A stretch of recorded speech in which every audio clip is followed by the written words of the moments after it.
Изборите за локална самоуправа се сметаат за најнепосредна демократија, бидејќи општината ги решава проблемите што граѓаните директно ги засегаат, а граѓаните најлесно може да се вклучат во неа и да влијаат врз нејзините одлуки. Локалната самоуправа се избира на локални избори, кои пак често се користат за многу други политички потреби наместо да се избере што подобра локална самоуправа. Но локалната самоуправа има автономија во однос на државната власт и затоа треба да се разграничи зашто не треба да се користат локалните избори. Прво, мерење на рейтингот. Речиси немало локални избори што не биле означени како судбоносни. Политичарите на митинзите велат дека тоа не се обични локални избори, туку треба да бидат вовед во промена или зацврстување на власта. Секојдневните потреби и проблеми на граѓаните се во втор план.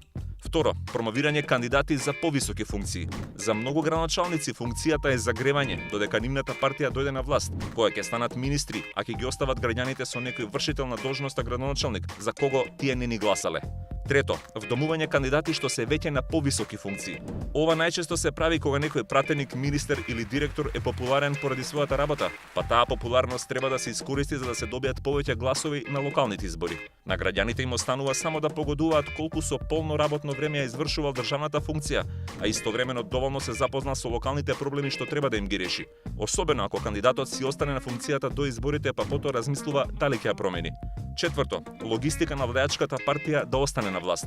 Владата знае дека резултатите во локалната самоуправа се најочигледни. Многу потешко се мерат ефектите од некој закон отколку ефектите од асфалтирањето улица. Асфалтот или го има или го нема, тоа се гледа. Затоа владите често со многу пари им помагаат на своите градоначалници да ги уредат општините, а потоа премиерите и министрите присуствуваат на отворањето објекти. Работите се представуваат како заеднички проекти на државната и локалната власт, односно проекти на партијата, не на институциите. Петто, логистика на опозицијската партија да се врати на власт.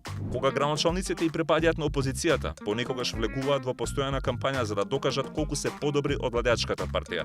Со неа влегуваат во директен конфликт, заборавајќи дека како градоначалници им служат и на членовите на таа партија што живеат во нивната општина. Шесто, згрижување на партиските членови што не влегле на ниедно друго место. Во Македонија има речиси 1400 општински советници. Земаат надоместок од 10.000 до 22.000 денари месечно, без разлика дали нешто работеле или не. Јавноста некој ги познава, повеќето се непознати, но си го заслужиле местото преку партијата. На крај, зашто треба всушност да се користи локалната власт? За подобри училишта, градинки, улици, водоводни мрежи, канализации, зеленило, паркови, игралишта и за подобри услуги како издавање градежни дозволи, урбанистичко уредување и заштита на животната средина.